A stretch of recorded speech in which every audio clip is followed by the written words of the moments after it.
Naramdaman kong inilayo niya ako. Tinitigan ko ang mga mata niya. Mababakas doon ang nalilito nitong tingin. Marahil ay dahil sa ibinulong ko sa kanya.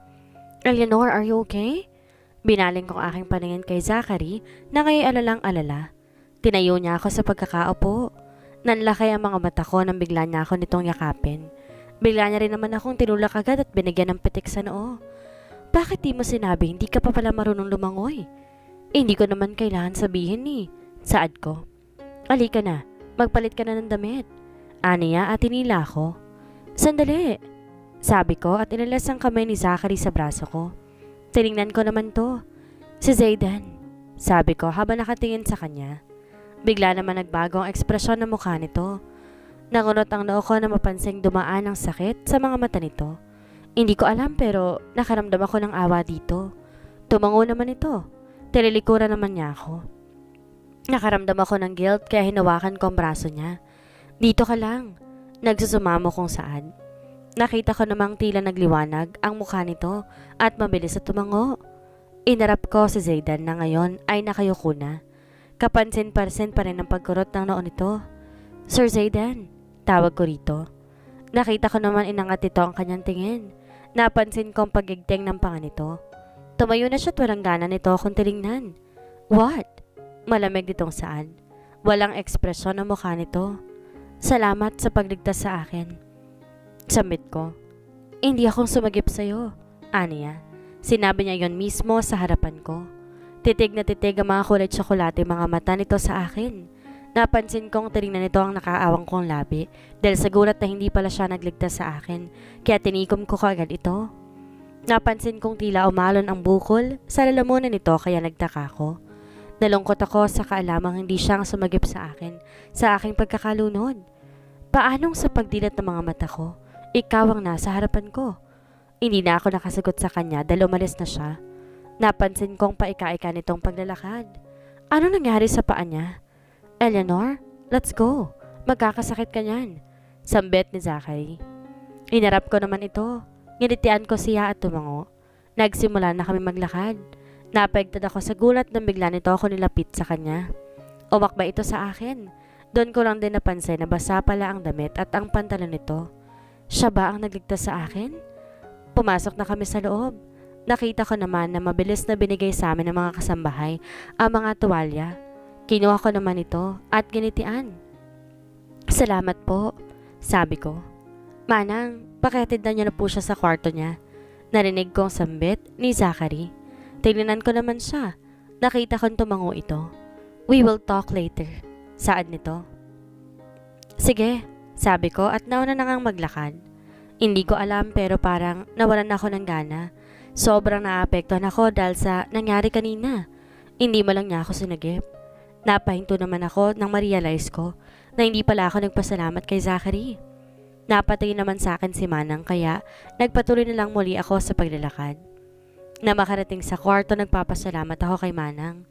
Tumango naman to at nagpaalam na mauuna na siya. Pinihit ko ang seradura ng pinto at pumasok na. Pumunta agad ako sa closet area at pumili ng damit na susuotin ko. Na makakuha, dumiretso ako sa comfort room. Matapos ko maligo at mag-ayos, lumabas na ako. Pumunta ako ng kama at ginuhang bag ko. Inanap ko ang suklay ko. Na makita ko'y nagsuklay na ako hanggang ngayon. Mabigat pa rin ang pakiramdam ko. Wala ba talagang concern sa akin sa Zayden? Siya ang nasa malapit at nakakita ng pagkahulog ko sa swimming pool pero hindi man lang niya ako niligtas. Napabaling ang tingin ko na makarinig ako ng katok. Tumango naman ito at nagpaalam na mauuna na siya. Pinihit ko ang seradura ng pinto at pumasok na. Pumunta sa closet area at pumili ng damit na susuotin. Napabaling ang tingin ko nang makarinig ako ng katok. Tumayo agad ako at tumungo sa pinto. Pagbukas, nilawagan ako ng isang babaeng. Sa tsanta ko ay nasa middle 20s. Napansin ko ang dala nito. May dala itong tray na may teacup. Nginitian ko naman to at binuksan ng malaki ang pinto. Napansin ko ang pag-aalangan nito kaya nagsalita ako. Pasok ka po, sabi ko. Tumango ito at pumasok na. Napansin kong lumingali nga ito habang hawak pa rin ang tray. Ibinaling niya ang kanyang tingin sa akin. Natigilan naman ako nung initian niya ako. Ngumiti na lang din ako ng tipid dahil sa pagtataka. Maayos po bang inyong lagay, ma'am? Aniya. Tumango ko ng marahang tugon sa kanyang tanong. May gusto po sana akong tanungin sa inyo, ma'am. Saad nito. Eleanor na lang. Saad ko. Nakita ko naman ang pag-aalinlangan nito kaya nginitian ko siya. Parehas lang tayo nagtatrabaho sa kanila. I said. Nakita ko namang tumango ito na may pag-aalangan pa rin. Ano palang gusto mong tanungin? Nakakayaman pong tanungin, ngunit nais ko lamang pong malaman kung ano pong meron sa inyo ni Sir Zachary at gano'n na lang po ang pag-aalala nito nung nakita niya na nalulunod ka po. Mahabang litanya nito. Nagsalubong ang kilay ko dahil sa sinabi nito. Nang makita niyang ganito ang ekspresyon ko, inanlaki naman ng mata nito. Naku, kung iniisip niyo pong may pagtingin ako kay Sir Zachary, wala ho. Naroon po kasi ako nung panahong nalulunod ka. Sa buong buhay ko nagtatrabaho dito. Ngayon ko lamang po nakita nag-alala ng husto ang dalawang magkapatid. Aniya na masalo nagpasalubong ng kilay ko. Hindi pa man nakakayat over sa sinabi nito na nag-alala ang dalawang magkapatid, ipinagpatuloy nito ang pagsasalita. Noong nakita po si Sir Zachary na nalulunod ka po, halos tumakbo siya ng mabilis. Makarating lamang po agad sa iyo. Aniya at tinignan ako. Ngunit ang mas pinagtaka ko po ay ang ginawa ni Sir Zachary. Saad nito? Anong ginawa niya? Kinuha kanya mula sa bisig ni Sir Zachary. Muntik pa nga po itong madulas dahil sa pagmamadali at natama ang paa sa beach chair. Aniya. Naguguluhan ng mga ito. Hindi ko po maiwasang magtaka dahil po sa matinding takot sa mga mukha nito. Kahit nga po si Sir Zachary natigilan dahil doon eh. Aniya at tinitigan pa ako. Sigurado ka ba? Tanong ko dahil kahit ako hindi man sigurado at nagtataka. Opo, sa katunayan nga po, siya ang napakunot ang noo ko nang tumigil to sa pagsasalita. Ang ano?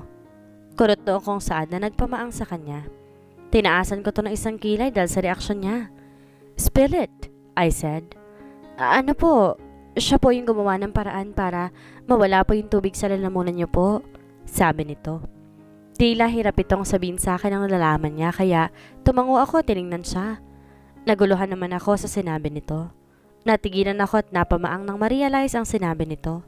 Wait, ibig bang sabihin nito ay hinalika... siya ang nag-mouth to mouth sa akin? Dalaga? Gulat kong tanong na nagpaliit na mga mata nito at pagtataka ang gumuhit sa mukha nito. Napanunok naman ako dahil doon at binawi agad ang sinabi ko. I mean, bakit? Tanong ko rito. Yan din po ang tanong ko. Kaya nga po, curious ako eh.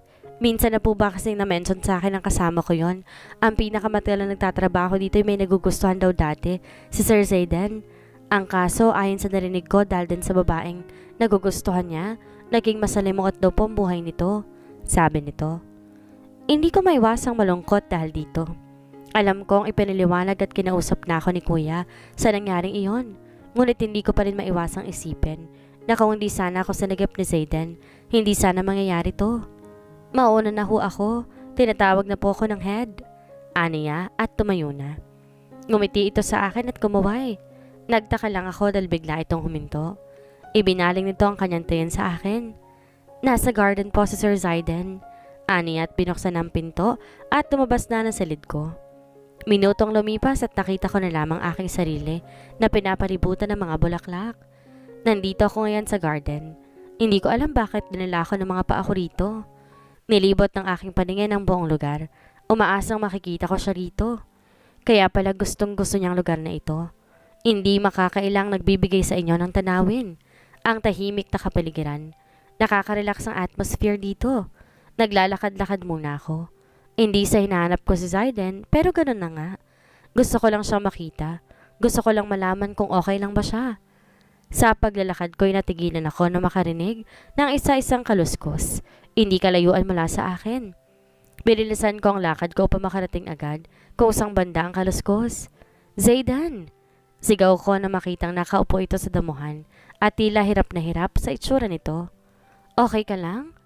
Natataranta kong saad at tinawakan ang kaliwang braso nito para itayo siya. Ngunit napaatras ako nang marahas itong inaalis ang kamay ko sa braso nito. Don't touch me, ani at sinamaan ako ng tingin. Concern lang naman ako sa'yo. Bakit ba ganyan ka? Sabi ko. Napansin ko naman ang pag-igting ng panga nito. I don't need your concern. I know what you're up to. Trying to be good to me at pag nahulog ako sa patibong mo, gagamitin mo na ako? You're pathetic bitch. Nahinto ito na makitang sunod-sunod lumanda sa naglalakihang luha sa mga mata ko. Umupo ako at pinantay ang aming tingin. Tinitigan ko ang mga mata nito. Napanunok ako nang suriin nito ang buong mukha ko. Ganyan ba talaga ang tingin mo sa akin? Hindi kita maintindihan, Zayden. Kanina lang nag-aalala ka para sa akin. Ngayon naman galit ka. Ano ba talaga, Zayden? Nawawalang pasensya itong nagbuntong hininga at tiningnan ako. So you think dahil doon ay may pag-asa ka na? Hindi ko rin alam ang tanong sa sagot mo. Kung pwede lang tanggalin tong puso ko sa bawat reaksyon nito, sa tuwing nakikita kita ay tinanggal ko na.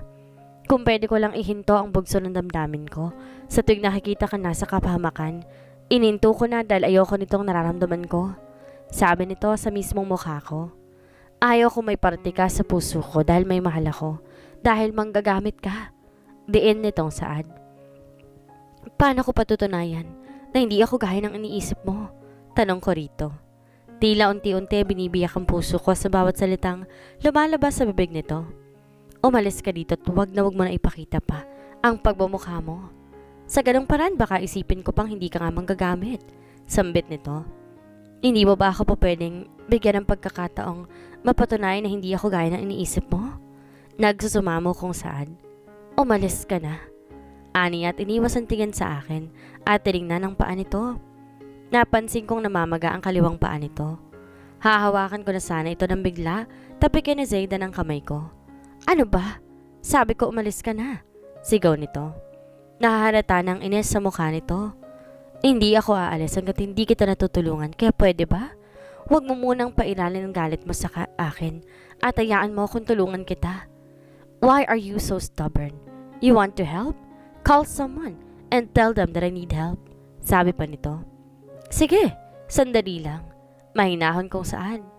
Nagsimula na nga ako maglakad. Binilisan ko pa na maisip ko na baka nahihirapan na si Zayden. Ang kaninang lakad lang naging takbo na. Nang makarating ako sa mansyon, hiningi ko agad ang first aid kit. Nang makuha ko na ito'y tumungo na ako pabalik sa garden. Naabutan ko tong nasa malayo ang tingin, tila malalim ang iniisip. Tumikim ako para makuha ang atensyon nito. Na makita niyang ako ang dumating, kumunot ang noon nito. Bakit ikaw nandito? Seryoso nitong saad. Ako ang gagamot sa'yo. Sabi ko at umupo na sa may bandang paa nito. Inawakan kong paa nito ngunit napansin ko ang pag-iwas nito. Tinignan ko naman ito at sinamaan ang tingin. Pwede ba? Kung gusto mo pa itong matapos na, huwag ka nang maarte dyan. Naiinis na ako sa'yo ha. Papayag naman pala, dami pang dada. Zayden's POV.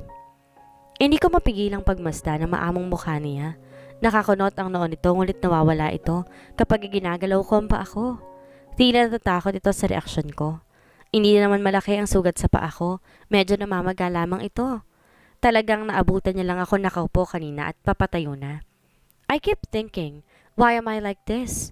Kahit ako'y naguguluhan sa sarili ko.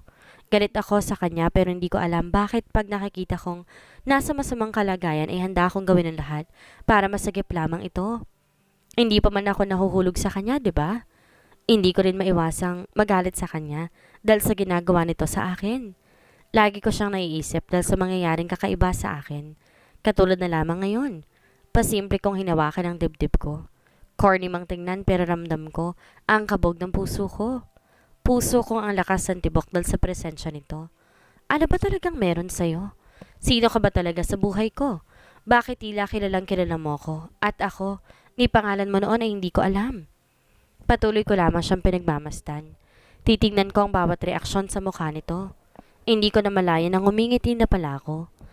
Napansin ko sinulipan niya ako kaya iniwas kong paningin ko sa kanya. Ilang segundo ang lumipas, nagulat ako dahil sa sigaw nito. Tapos na. Nang makita ko malaking ngiti sa kanyang labi, may memorya ng babae ang pumasok sa isipan ko. Malabo ito, ngunit kaparehas ng babaeng nakangiti ngayon, ganun din ang babaeng nakangiti sa aking isipan. Hindi malinaw ang mukha nito. Pinilit kong isipin kung sinong babaeng yon, ngunit kumirot lamang ang ulo ko dahil doon. Napakunot ang noo ko dala ng sakit na iyon. Okay ka lang? Dinig kong nag-aalalang tanong ng babaeng kaharap ko. I'm okay, I said. Tumayo na ako. Napansin ko namang nataranta ito at tumayo rin. Inalalay niya ako ngunit iniwas kong braso ko sa kanya. Nakita ko tila nalungkot ito.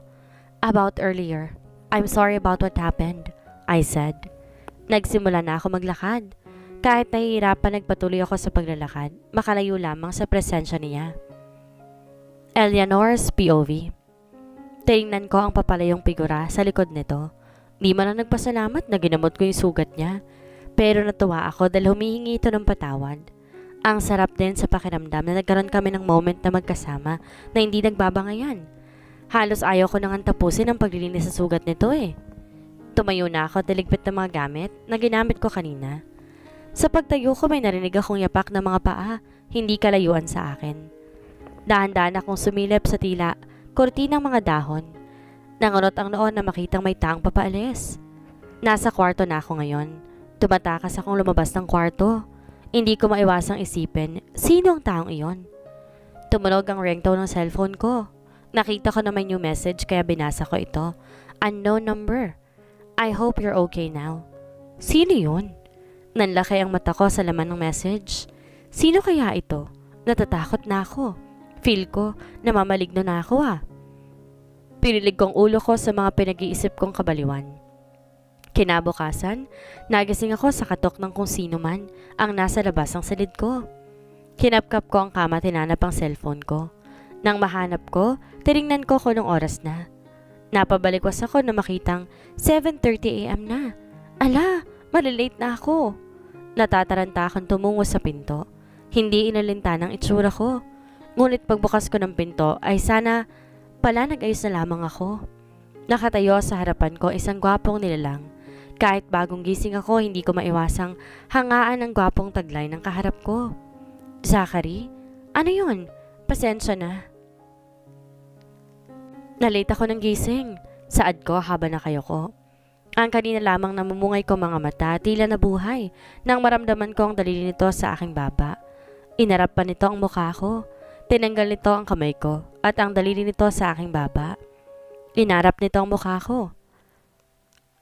Inayos ang makalat kong buhok na lalong nagpalaki sa mga mata ko. Ano bang trip nito? It's okay. I'm here to tell you na sabayan mo na kami ni Jaden sa breakfast. Aniya at ginitian ako. Ang weird niya ngayon.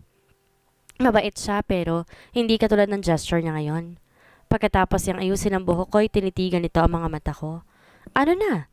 Tutulala ka na lang ba sa gwapa mong mukha? Sulitin mong opportunity na binibigay ko sa'yo.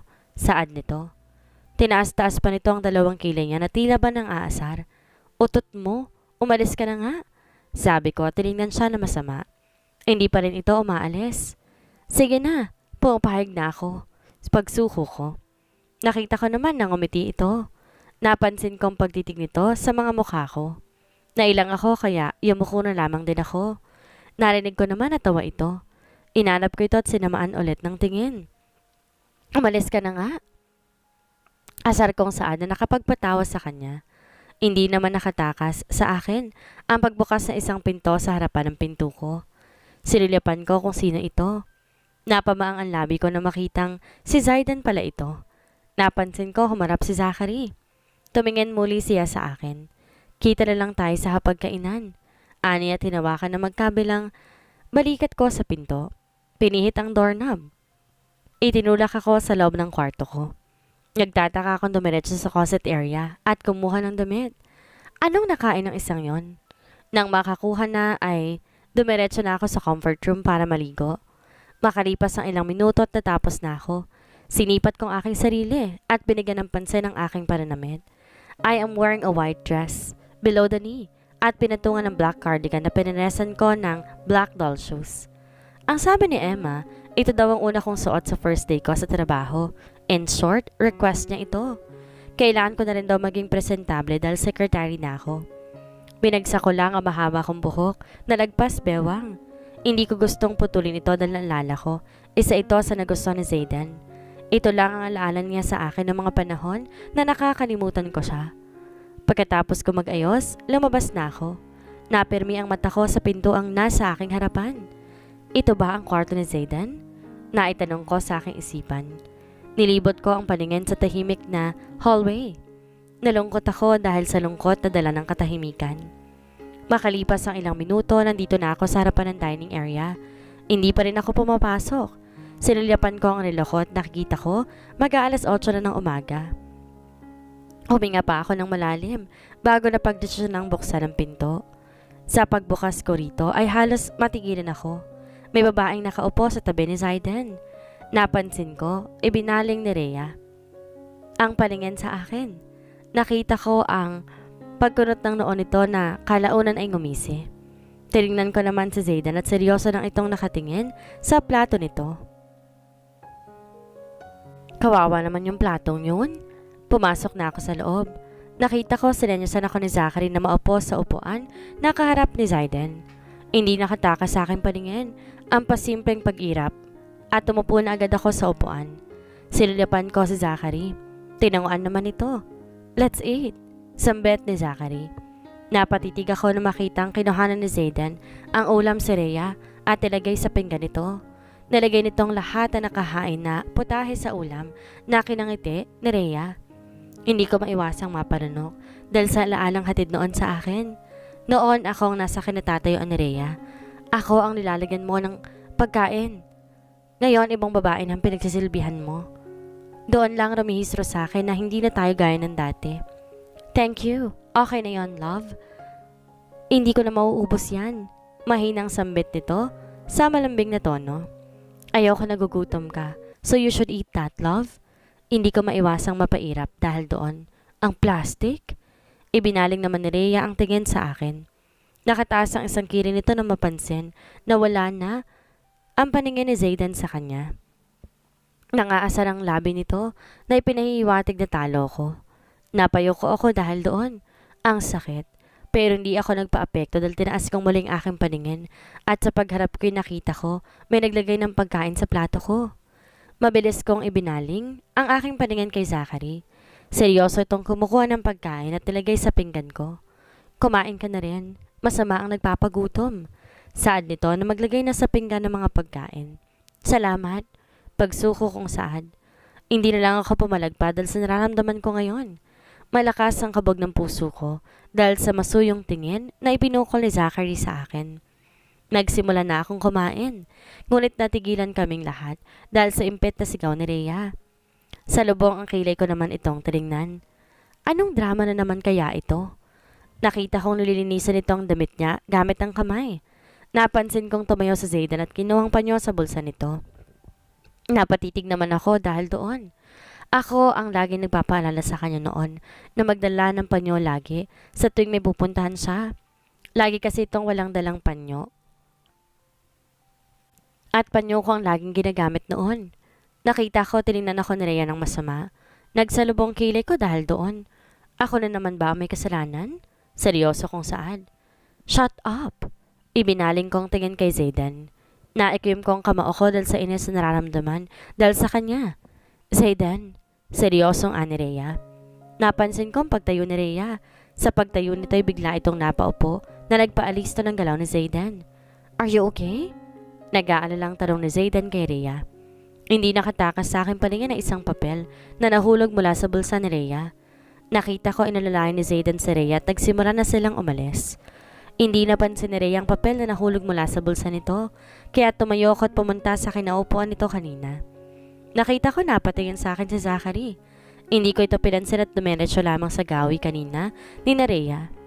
Nakita ko agad ang papel na maayos na nakatupi sa gilid ng upuan ni Rhea. Hindi ko alam pero may nag-uudyok sa akin na buksan ko ito.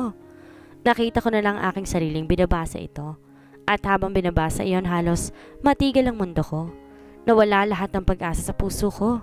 Positive. Buntis ka? Mahinang bulong ko, ngunit dahilan ng pagtigil ni Rhea tumarap sa direksyon ko. Nakita ko matinding gulat sa mga mata nito. Ibinaling nito ang kanyang tingin kay Zayden na ngayon ay may naguguluhang tingin ang pinupukol kay Rhea. Nakikita ko mula rito ang takot sa mga mata ni Rhea na dahan-dahan lumapit sa kinatatayuan ko, si Zayden. Marahas itong binasang nasa papel at nakita ko nanginginig nitong mga kamay nang mabasa nga ang nakalagay doon. Zayden? Bakas ang takot at pangamba sa boses ni Rhea. Who is the father? Nanlaki ang mata ko sa gulat na mapagtanto ang sinabi nito. Tinignan kong muli si Rhea at napansin ang mga luha nito na nagpapaunahan sa paglanda sa pisngi nito. I said, "Who is the father?" "Liam," mahinang bulong nito na nagpagimbal sa akin. Napansin kong natigilan si Zayden. Nilagay nito ang kanyang kamay sa batok nito. Mabilis ang bawat paghinga niya na tila pinipigilan ng galit kay Rhea, habang ako ay hindi pa rin makapaniwala sa nangyayari. How come na si Kuya Liam ang ama ng dinadala niya? "Liam, is that your brother, Eleanor?" Napatingin ako kay Zachary sa tanong niyang iyon. Hindi rin makapaniwala ang mukha nito. Nakakunot ang noo, naguguluhan ang mga mata, nagtatanong ng mga tingin. What? Is this all planned? Nanlaki ang mata ko dahil sa sinabing iyon ni Zayden. Inarap ko ito at mabilis na umiling. Nakita ko ang pag-awang ng kanyang labi. Ganito ka ba talaga kadesperada? Gagawin mong lahat matuloy lang ang plano mo? Galit itong sigaw na nagpa-atras sa akin. Hindi ko alam ang sinasabi mo, Zayden? Sambit ko at ibinaling ang tingin kay Rhea. Paano ko nakakasigurado na kay kuya nga iyan? Sino yung lalaki na nakita ko nakahalikan mo? Hindi mapigilan kong tanong. Anong pinagsasabi mo? Bakit ba nagsisinungaling ka pa rin? Ganito ka ba talaga kagalit sa akin at mismong kadugo mo hindi mo kayang tanggapin? Hindi makapaniwala niyang Saad na nagpadali ng galit sa sistema ko. Wag na wag mong idadamay ang bata dito dahil kahit hindi tayo magkasundoy, mamahalin ko pa rin ang batang yan. Sana lamang ay sa kapatid ko talaga iyan. May diin ako sa pagkakasaad. Tinignan ko si Zayden. Napansin ko magkasalubong nitong mga kilay at nag-igting ang panga nito na nakakuyom din ang kamao. Anong tingin mo sa akin? Sinungaling? Saad nito at hindi makapaniwala ang tingin ay pinupuko nito sa akin. Yes! Sabay kaming napatingin sa nagsalita at napawang ang labi ko sa gulat nang makitang nandito si kuya. Nakuyom ang kamao nito sa galit. Liam, anong ginagawa mo dito? Tanong ni Rhea. Mababakas ang kaba sa boses nito. Bakit kailangan mo akong gamitin dahil sa galit mo kay Eleanor? Tanong nito. Napansin ko pa ang pagkunot ng kamao nito. Alam mo sa sarili mong walang nangyari sa atin dahil nirerespeto kita at kaya kong patunayan yon, kaya pwede ba? Tama na, Rhea. Masyado kang kinakain ng kasinungalingan dahil dyan sa walang kwenta mong dahilan. Galit na sambit ni kuya. Nakamasid lang ako sa nangyayari, pero kahit ako naguguluhan na. Nakita ko nilapitan ni Zachary sa Zayden. Hinawin nito ang kamay ni Zachary at hindi makapaniwala, tinignan si Rhea. Pare-parehas lang kayong mga sinungaling. Sigaw nito. Nakita kong binaling nito ang tingin sa akin. Are you happy now? Napatunayan mong tama ka. Naniloloko lang ako ng babaeng minahal ko. Bakit ako pa rin na nakikita mo? Hindi ako ang nagloko at lalong hindi ako babaeng minahal mo. Kaya bakit tila akong dahilan ng galit mo? Tanong ko. Napansin ko na tigilan to. Naramdaman ko ang pagbagsak ng luha ko pero pinipigilan ko ito. Ngayong alam mo ng totoo, magiging panatag ng kalooban ko. Mabuti nang nalaman mong totoo na mas maaga hanggat hindi pa malalim ang relasyong meron kayo. Hindi siya nakasagot sa tanong ko. Huminga ito ng malalim at marahas itong ibinuga. Napatingin ako kay Rhea nang bigla ito magsalita. Sililapan ko sa Zayden, ngunit nagulat ako na nakapirmi ang mga mata nito sa akin. Magkasalubong ang mga kilay nito akong tinignan. Zayden, let me explain, please. Mahina nitong bulong. Nakita ko ang pag-ismin ni Zayden at dahan-dahang hinarap si Rhea. Wala ka nang ipapaliwanag pa. Matigas itong sambit na nakapagpaluha kay Rhea. What do you mean? Tanong ni Rhea kahit na alam na nito ang ibig sabihin ni Zayden. You can go now. I don't want to see your face ever again. Malumanin itong Saad. I can feel the pain in every word he said. I thought you loved me. Why are you pushing me away? She said while sobbing. Napaawang ang labi ko dahil sa tanong ni Rhea. Sinulyapan ko si kuya. Wala ang paningin nito kay Rhea at Zayden pero mula rito sa kinatatayuan ko, nakikita kong sakit sa mukha nito. Just leave. Sambit ito sa malamig na tinig. Zayden, don't do this to me. Please give me another chance. Nagmamakaawa nitong sambit.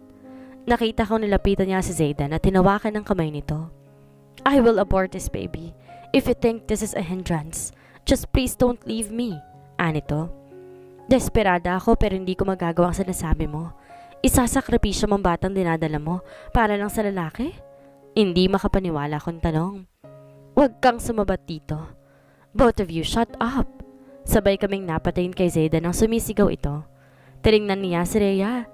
Don't you dare abort that child or I will never forgive you. Sambit ito at nilagpasan na si Rhea. Naiwan tong nakatulala. How about us? Pahabol ang tanong nito kay Zayden. We're over. Sagot nito sa matikas sa tono at tuluyan ang lumabas. Naramdaman kong may humasok sa braso ko kaya tinignan ko kung sino ito. It's Zachary. Are you okay? Mahina akong tumango. Napabuntong hininga ako. Nag-aalala ako para kay Zayden. Sinulyapan ko si Rhea. Galit itong nakatingin sa gawin namin. Pagkatapos niya akong tingnan na masama, padabog itong umalis. Binaling ko naman ang tingin kay Zachary at malungkot ang nitian ito. Hindi. Zayden is in pain right now. Sad ko at yumuko. Huwag ka na mag-alala para sa kanya. He's been there. I know malalagpasan niya rin to. Saad ni Zachary. Ibig bang sabihin bago si Rhea ay may nauna pa sa kanya? Nagtataka kong tanong.